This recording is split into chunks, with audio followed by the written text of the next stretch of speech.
সংসার জীবনে অভাব মেটানো সম্ভব। যতই কামাই করি, অভাবের কারণেই অন্য শহরে পাড়ি দিলাম। কারণ অভাব তো শেষ হব না, তবে অভাব কিন্তু থাকাই যাব। সেই অভাবের কারণে আজ অন্য শহরে পাড়ি দিয়েছি। অভাব কিন্তু মানুষের কোনো দিনে শেষ হব না। যতই আপনি কামাই করেন, আপনি অন্য শহরে পাড়ি দিতেই হবে। অন্য শহরে পাড়ি না দিলে আপনার সংসার অভাব দূর করতে পারবে না। তারপরও অভাব থেকেই যায়।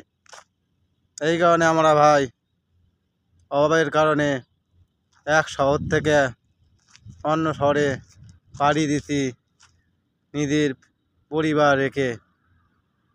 তাই অনেক কষ্টেই যারা বাইরে গেছে অন্য শহরে, তারা অনেক কষ্টেই দিন পার করে।